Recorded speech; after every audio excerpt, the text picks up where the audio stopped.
Diễm xin chào cô chú, anh chị, các bạn và các em. Hôm nay Diễm chia sẻ thêm một công thức bánh bao với cách làm bột là mình lên men theo phương pháp men Biga. Với cách ủ bột này thì bột ăn dễ tiêu hơn do protein được giãn nở lâu, đồng thời bánh cũng xốp hơn, khi nguội cũng không có bị khô cứng. Diễm chia sẻ thêm cái cách xào nhân làm sao cho thiệt là ngon. Bây giờ mình cùng vào bếp làm món bánh bao bằng men Biga này với Diễm nha. Mình chuẩn bị một cái thau to chút để bây giờ mình đi ủ men nha. Ở đây Diễm có men nở khô, thường bánh bao mình dùng men ngọt, nhưng dưới phương pháp ủ men Biga này thì mình dùng men ngọt hay là men lạc đều được luôn. Vì để bổ dưỡng đó, vì vậy lượng đường trong men ít đó, Diễm thấy mình dùng men lạc ha, không cần dùng men ngọt. Còn mình cũng có thể dùng men tươi luôn. Diễm bây giờ thích dùng men tươi hơn. Men tươi ở Na Uy mua rất là dễ nha, mình vô trong siêu thị ngay chỗ quầy bơ sữa là có. Nếu mà mình dùng men tươi thì mình sẽ dùng 10 gram, trong khi nếu mà mình dùng men nở khô thì mình dùng 5 gram. Cả hai loại men tươi hoặc là men khô đều cho ra bột xốp ngon nha. Tiếp theo Diễm có ở đây là chiết xuất mạch nha. Cái này thì mình mua trong siêu thị Na Uy là có, mình tới cái chỗ mà bán vitamin đó thì mình thấy liền à. Còn nếu mà mình không tìm được cái này thì mình có thể thay bằng mật ong. Công thức thì mình cần 10 gram chiết xuất mạch nha hoặc là mật ong. Diễm đã làm thử với mật ong luôn thì Diễm thấy bột cũng nở ngon, không có thua kém gì mình dùng cái chiết xuất mạch nha này hết. Về chất lỏng thì mình dùng nước nha, tại vì mình ủ lâu đó, và Diễm lưu ý là mình dùng nước lạnh. Lượng nước là 225 gram. Nếu mà nói nhiệt độ chính xác cho nước này tốt nhất là 18 độ C. Nhưng mà mình dùng nước lạnh thì Diễm thấy được rồi, đừng có dùng nước ấm hoặc là nước nhiệt độ phòng.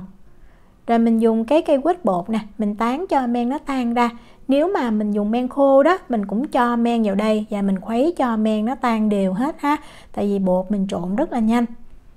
Về bột mì thì mình cần 500 gram và mình có thể dùng bột mì đa dụng, bột mì số 8 hoặc là bột bánh bao đều được. Diễm đã làm thử hết rồi. Và dưới cách ủ men Biga này thì Diễm thấy bánh bao nó không có trắng thiệt trắng được nha. Mặc dù mình dùng bột bánh bao, vì vậy Diễm thấy mình cứ dùng bột mì số 8 hay là bột mì đa dụng cũng được. Cho hết bột vào trong hỗn hợp men nè. Rồi bây giờ đầu tiên mình dùng đũa mình khuấy thêm một chiều. Cho bột hút hết chất lỏng vào. Mình cũng có thể dùng máy nhưng mà Diễm thấy không cần thiết, tại vì mình nhồi rất là nhanh.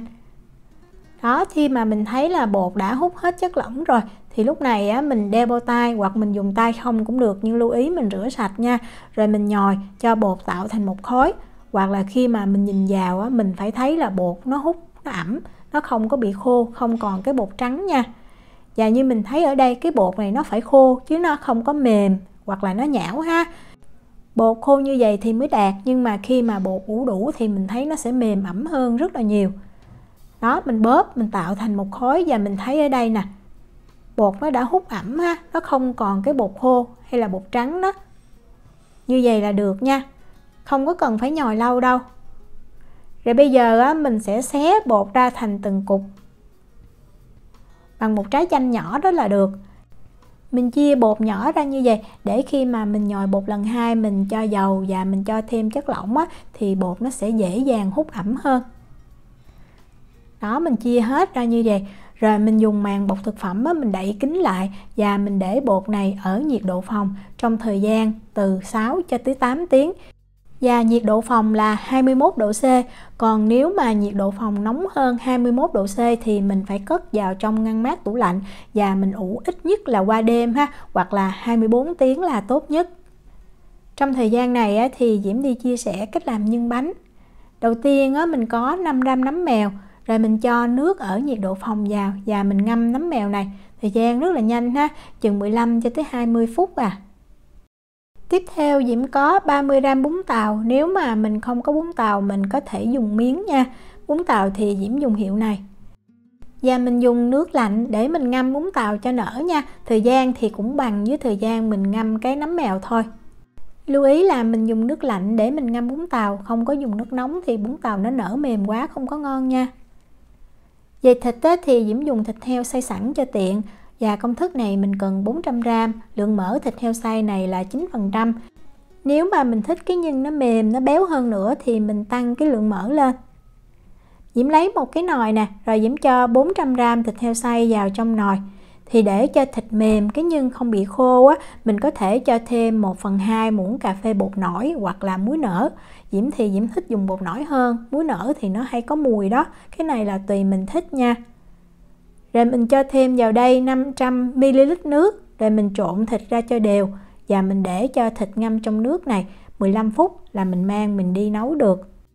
Với cách sơ chế thịt này thì giúp cho thịt không bị khô. Nếu mà mình làm kinh doanh á, thì mình áp dụng ha, còn nếu mà ở nhà ăn thì mình có thể mang mình xào liền cũng được luôn. Sau 15 phút á, thì bây giờ Diễm bắt cái nồi thịt này lên bếp, Diễm để cái lửa lớn và Diễm nấu cho thịt nó sôi lên. Cái cách nấu thịt trước như vậy cũng làm cho thịt nó sạch hơn và không có bị hôi nữa. Đó, mình khuấy đều và khi mà mình thấy á, nước sôi lên như vậy thì mình nhắc khỏi bếp. Và mình cho liền ra một cái rây ha, mình bỏ phần nước đi. Đồng thời mình xả nước, mình rửa lại thịt một lần nữa nha. Rồi mình để thịt ở đây cho nó ráo nước là mình có thể mang mình đi xào nhân được. Nấm mèo á, thì Diễm đã ngâm nở mềm như vậy. Mình sẽ mang mình rửa lại cho sạch nha. Đó, mình bóp như vậy nè. Mình rửa lại 2 cho tới 3 lần nước, sau đó mình vắt ráo. Nấm mèo sau khi rửa sạch và vắt ráo rồi thì mình cắt thành từng cái sợi nha. Nếu mà nấm mèo nó có cái cuống cứng á, thì mình bỏ đi. Bún tàu á, thì Diễm ngâm nó cũng mềm như vậy rồi nè. Mình cũng vớt ra và mình vắt cho nó ráo nước. Để bây giờ mình cắt thành từng đoạn có cái chiều dài khoảng 2 cái lóng tay là được. Để cho cái nhân nó kết dính á, thì Diễm có thêm ở đây là 10g tinh bột khoai tây. Còn nếu mà mình không có, mình có thể thay bằng tinh bột bắp hoặc là bột năng. Mình cho vào đây 2 muỗng canh nước là 30ml. Rồi mình khuấy cho bột nó tan đều. Mình để sẵn ha, để khi mà mình xào thịt xong là mình cho vô liền. Bây giờ mình đi xào nhân nha. Để xào cho dễ dàng thì mình nên dùng cái chảo nó to chút.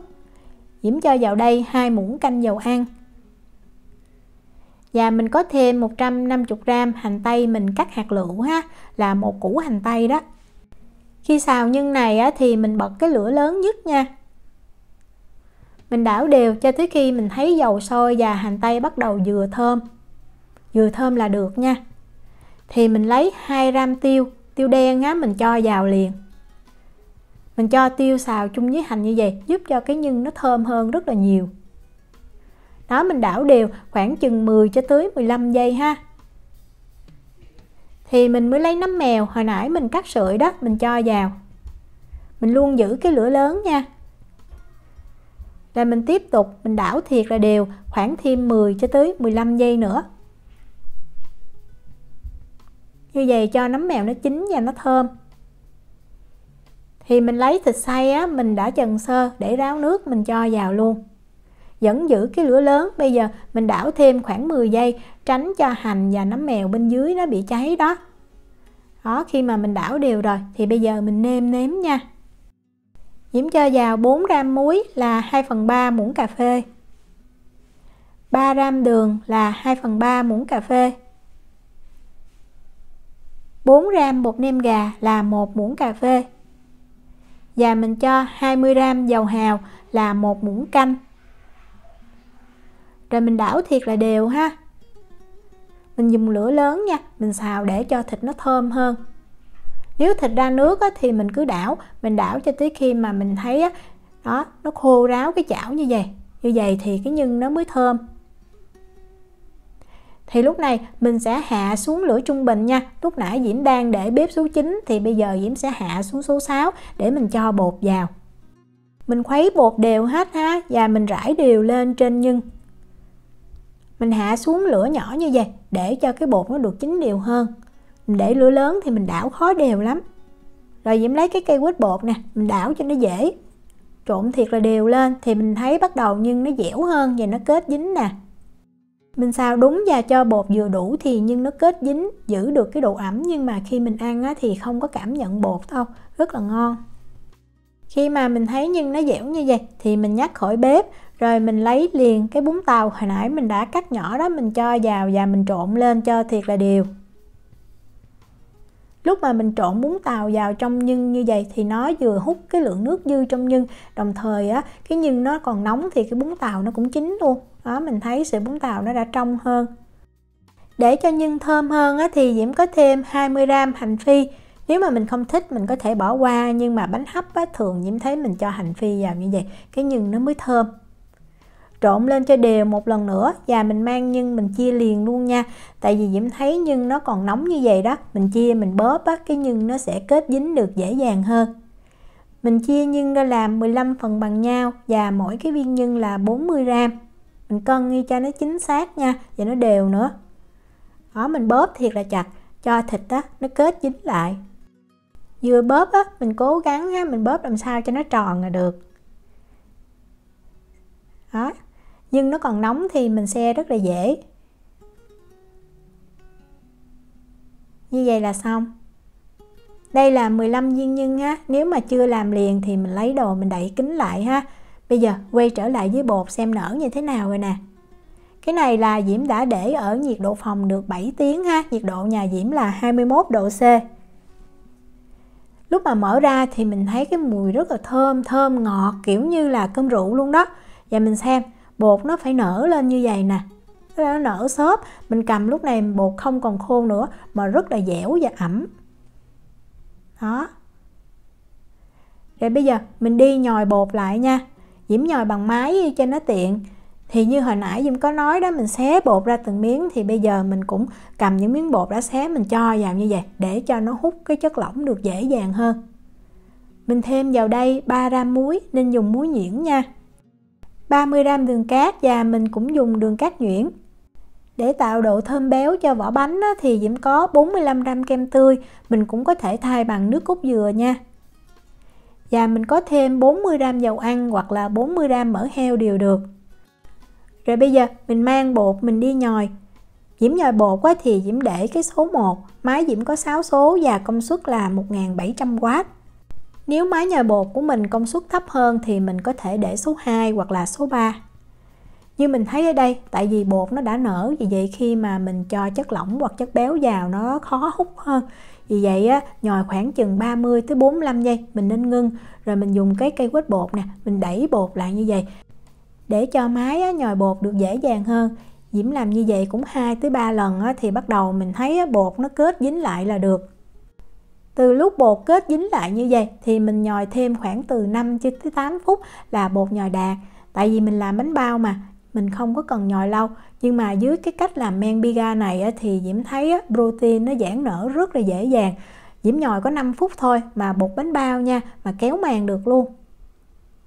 Đó, cái này là Diễm nhồi được 5 phút. Mình thấy ha, cái thao nhồi rất là sạch, đồng thời bột nó dính, nó tạo khối như vậy. Nhưng mà khi mà mình nhắc cái que nhồi lên thì mình thấy bột rất là mềm và nhão luôn á. Đó. Mình cầm bột á thì nó không có dính tay, nhưng mà nó rất là nhão. Mặc dù lượng chất lỏng không có nhiều đâu. Diễm có thử cho thêm sữa vào, tức là lượng chất lỏng nhiều hơn nữa thì bột nhão hơn, nhưng mà cái bánh ra vẫn ngon, không có sao hết. Nhưng mà Diễm canh lại thì Diễm thấy công thức như vậy là vừa nhất. Đó, mình thấy dưới đây nó dính vậy không có sao hết. Mình cứ lấy cái cây quết bột đó, mình lấy bột ra thôi. Cầm bột ra thì như Diễm nói, nó không có dính tay, nó rất là mềm và kéo màng như vậy luôn, mặc dù mình nhồi nhanh lắm. Rồi bây giờ mình sẽ chia bột ra làm 15 phần bằng nhau nha. Thì mỗi cái viên bột nó từ 55 cho tới 57g. Mình có thể chia bằng mắt thường hoặc là mình cân á, thì cái bánh nó sẽ đều hơn. Sau khi chia bột xong thì mình sẽ xe bột lại cho nó tròn như vậy để lúc mà mình tạo hình nó được dễ dàng. Khi mà xem vài cái công thức làm bánh bao bằng men pizza này thì Diễm thấy là cái men pizza được dùng như là cái bột cái vậy đó. Nhưng mà thực ra nếu mà mình thích ăn bổ dưỡng thì mình ủ bột lâu. Tại sao mình ủ bột lâu rồi mình lại trộn chung với lại bột ủ nhanh nữa thì tất nhiên là nó cũng không có bổ dưỡng. Vì vậy Diễm thấy mình nên làm theo cách này nếu mà mình thích ăn bánh được bổ dưỡng nhất. Tức là mình ủ lâu xong rồi mình nhồi bột luôn, không thêm men hoặc là không thêm bột khô vào nữa. Bột sau khi xe xong thì mình dùng màng bọc thực phẩm á, mình đậy kín lại tránh cho bột bị khô. Và cái viên bột nào xe đầu tiên thì mình sẽ lấy ra, mình tạo hình đầu tiên. Dùng tay mình ấn dẹp nè, rồi mình dùng cây cán bột đó, mình cán bột cho nó tròn, nó mỏng ra. đường kính thì khoảng 10 cm. Sau đó mình sẽ lật cái miếng bột lại để cho cái mặt láng nó nằm bên ngoài. Rồi mình dùng cây cán bột đó, mình cán cái rìa cho mỏng chút để khi mình túm bánh lại phía trên nó không có bị dày quá. Rồi mình cho nhân vào ngay giữa và mình túm lại như vậy. Diễm lưu ý là cái bột này nó mềm, vì vậy cái cách gói này là dễ dàng nhất. Chứ cách mà mình cho miếng bột lên tay và mình xếp lại thì hơi khó. Còn nếu mà mình thấy khó quá thì mình cứ túm lại hình tròn thôi. Đó, như vậy là được. Rồi mình cắt giấy nướng bánh thành những cái miếng nhỏ đó, mình lót bên dưới nha. Sau khi tạo hình xong thì mình để cho bột nó nở gấp đôi, thời gian từ 45 cho tới 60 phút tùy nhiệt độ nhà mình. Diễm thì Diễm cho cái dĩa bánh này vào trong lò nướng, Diễm không có bật lò gì hết nha, để giúp cho cái bánh nó giữ ẩm, nó không có bị khô. Sau 45 phút thì Diễm sẽ lấy ra, Diễm kiểm tra. Và những cái bánh mà mình tạo hình đầu tiên thì tất nhiên là nó sẽ nở trước. Đó, mình ấn vào, mình thấy rất là mềm, mịn và nó có độ đàn hồi nhẹ. Dùng tay thì mình dễ cảm nhận hơn. Thì như Diễm nói đó, bánh mình tạo hình đầu tiên mình sẽ mình hấp trước. Cái sửng này, cái đường kính của nó là 28 cm thì Diễm hấp 5 bánh, Diễm thấy vừa. Mình chia ra làm 3 lần ha, là 15 bánh. Nước sôi nhẹ như vậy thì mình cho sửng bánh lên mình hấp. Và bánh này thì Diễm có canh thời gian thì Diễm thấy mình hấp lửa trung bình 12 phút là bánh chín ngon với cái sửng tre này ha, và 5 bánh. Với cách làm bột bằng men biga này thì Diễm thấy hấp bánh rất là dễ, mình không có lo bánh nó bị xẹp hay bị sần gì hết. Đó, mình cứ để lửa lớn mình hấp vẫn được luôn. Sau 12 phút thì mình lấy bánh ra, rồi mình để cho bánh nguội khoảng chừng 2-3 phút là mình ăn được. Bánh này cái ưu điểm là rất là xốp. Cái này là Diễm đã để nguội được 2 tiếng mà mình xem nè. Nó mềm, nó xốp rất là lâu. Nói chung là mình ăn trong ngày 24 tiếng. Còn sau 24 tiếng nếu mà nhiệt độ mát thì bánh nó sẽ cứng hơn chút. Muốn ngon thì mình hấp bánh lại. Rất là xốp luôn. Nếu mà mình muốn ăn bánh bao bổ dưỡng thì mình làm theo công thức vỏ ủ men biga này. Lượng đường ít nè ha. Lượng men mình dùng cũng ít và mình không có dùng bột nổi. Bột được ủ lâu, vì vậy protein có thời gian giãn nở, khi mà mình ăn dễ tiêu hóa hơn. Diễm chúc cô chú, anh chị, các bạn và các em thành công với lại món bánh bao này. Nếu mà có thắc mắc gì thì cứ để lại lời nhắn hoặc là gửi tin nhắn cho Diễm. Diễm cảm ơn sự quan tâm theo dõi video rất là nhiều. Hẹn gặp lại trong những video tiếp theo. Chào tạm biệt.